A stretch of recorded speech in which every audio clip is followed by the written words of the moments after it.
and welcome to Big League Dream, the podcast, a show about baseball, dreams, and family. I'm John Gonzalez, the dad. I want to say welcome to the show. If you're a first-time listener or viewer of Big League Dream, the podcast, thank you so much for dropping by. Speaking of dropping things, we're gonna drop some knowledge. That's the goal of today's show, especially if you are, always wondered about what fall ball is like at college baseball, or if you wondered what college is like in general, if you're an incoming freshman and you're like, how am I going to make this school thing work with playing baseball and going to study and everything?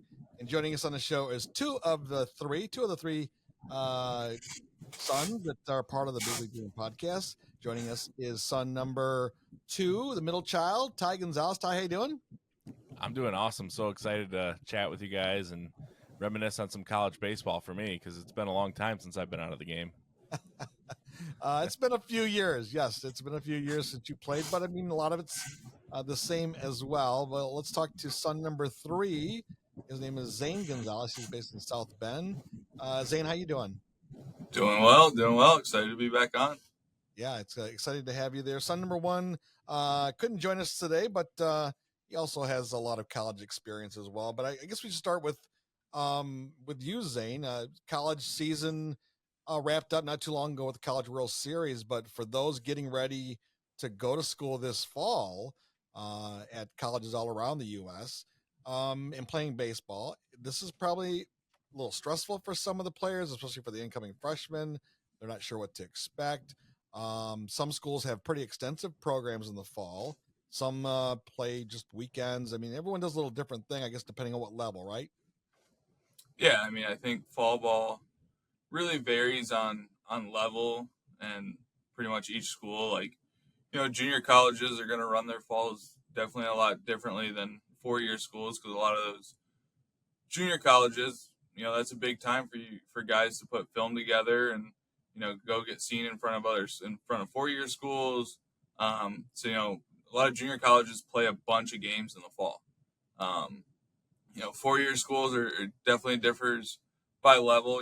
Division III level, they don't get as much practice time as the Division II, NAIA, Division I level. Like a lot of that it's a lot smaller and there's a little bit more strict rules by level. I know here at the NAIA level, we get slotted X amount of weeks that we're allowed to practice. So, but ours is pretty extensive here at the NAIA level.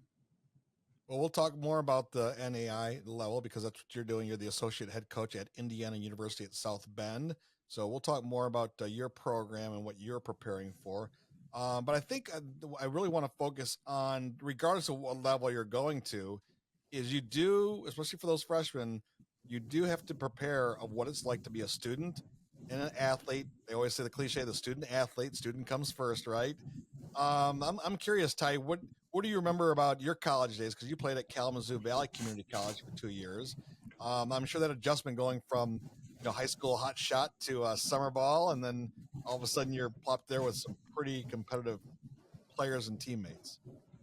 Yeah, it was definitely a crazy transition going from high school to college for me. I think the toughest part was probably adjusting to the scheduling because in high school you're so used to like, okay, you get up, you do your whole school day, and then you go play a game, and then you might have some homework when you get home.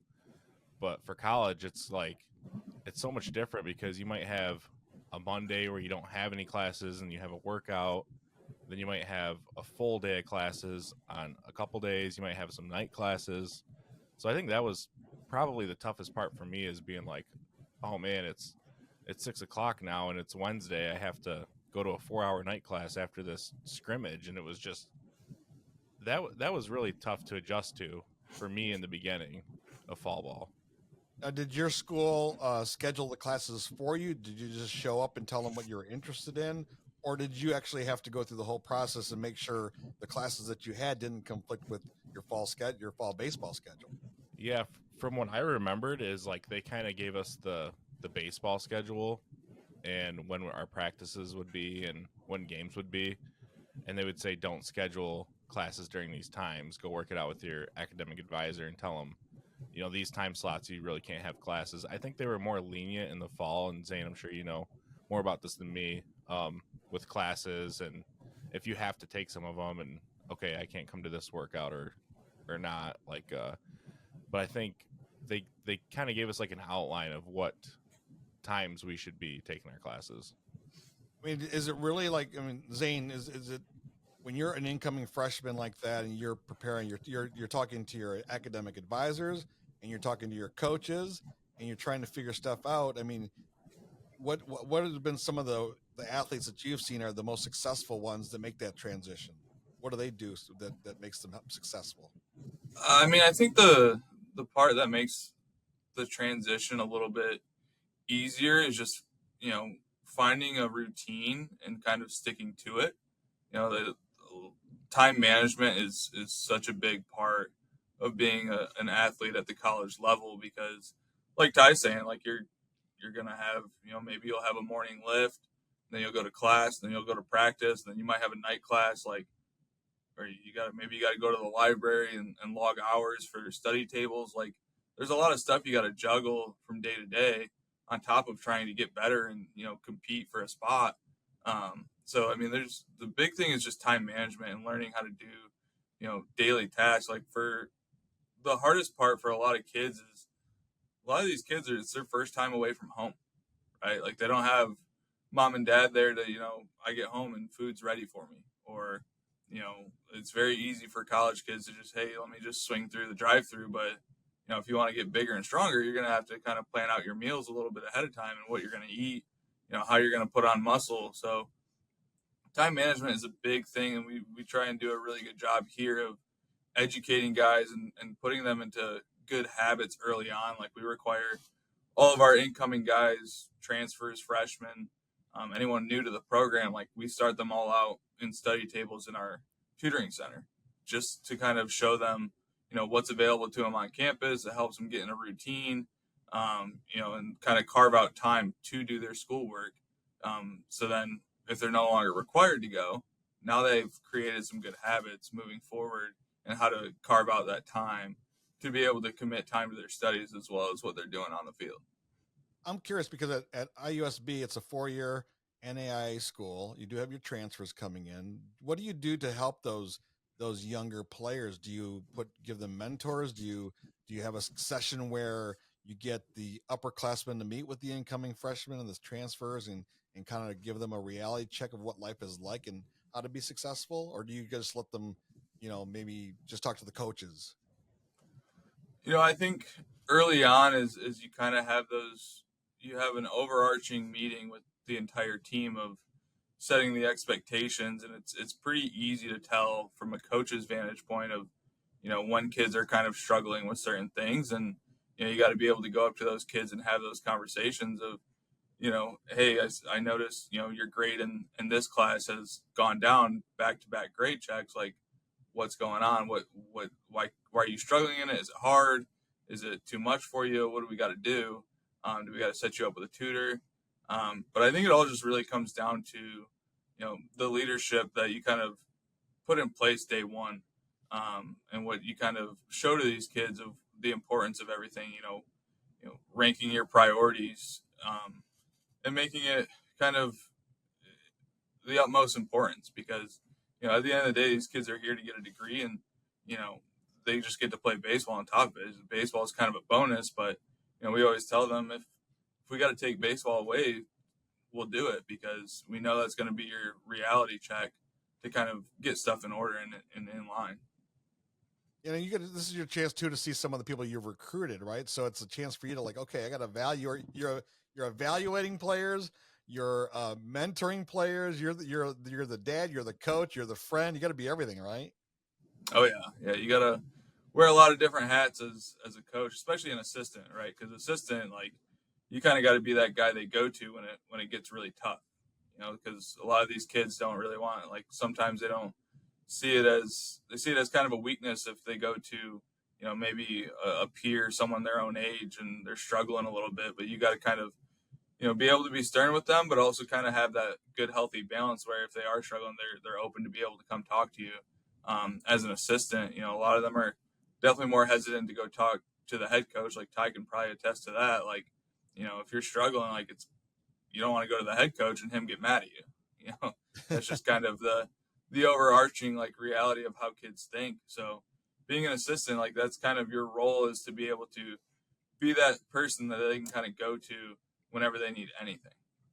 Now, Ty, we've talked on the podcast your playing career. You decided to play 2 years and call it quits for a lot of different reasons, and we won't go down that path today. But I'm just curious from your 2-year experience, because you had a night and day.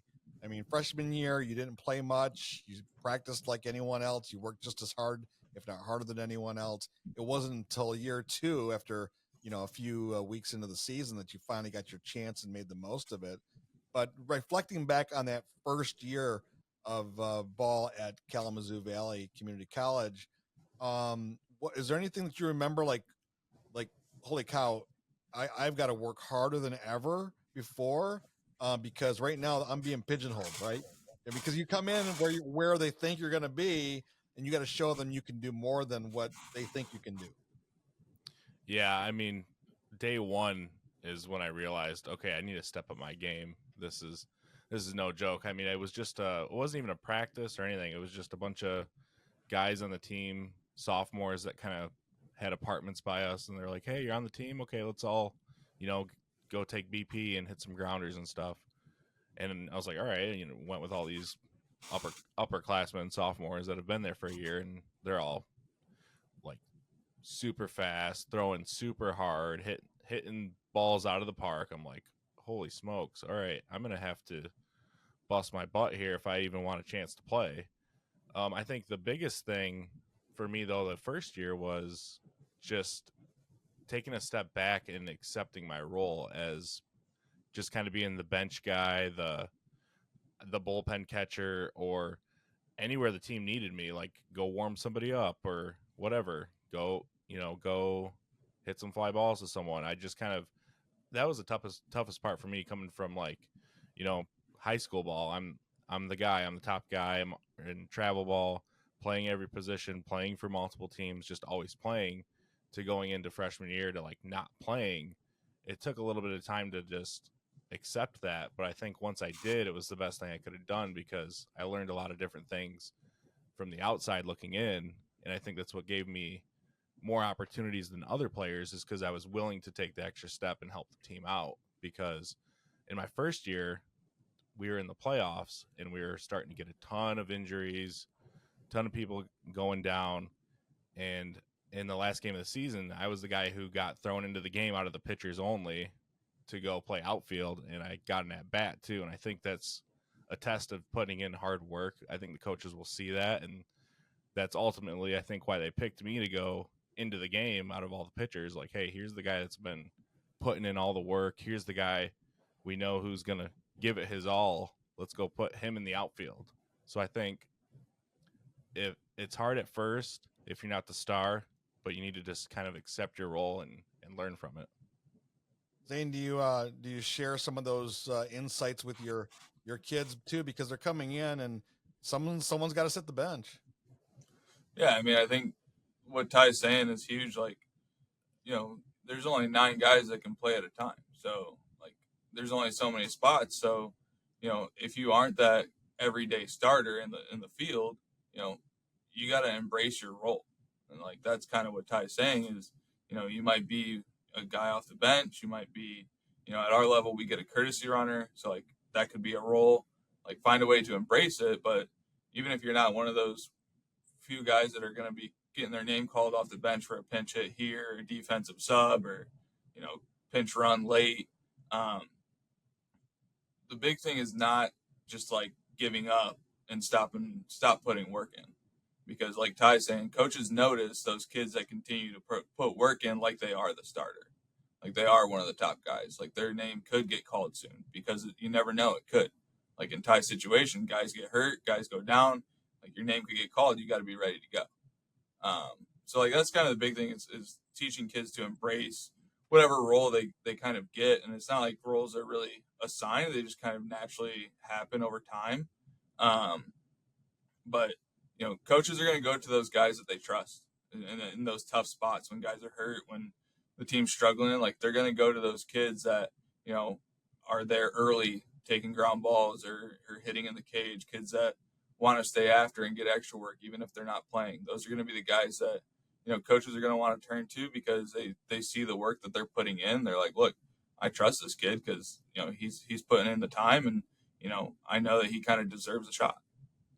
When does fall ball start for your level, NAIA, you know, in South Bend? Do you start the day school starts in late August, or are you starting maybe 2 weeks into the school season, so a school year, so the players can get adjusted to school first? I mean, when do you guys start? So we do ours a little bit different here. Like we start the first week of classes. So day one of class, we'll lift first thing in the morning, but we'll also do 2 weeks of small group sessions. So it'll be small practices by position group. So, you know, kind of infielders will have their own time slot for practice, pitchers will have their own, and then outfielders, catchers, same thing.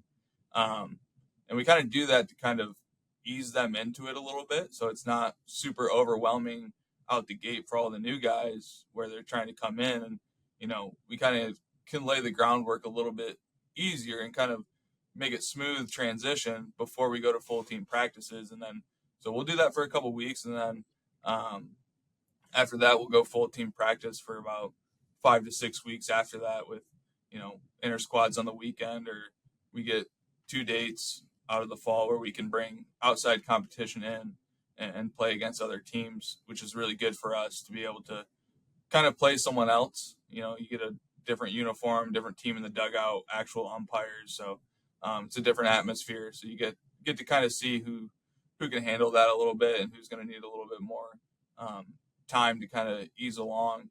But yeah, I mean, we start out at the gate and we try and do our best to kind of ease them along and not make it too much too fast.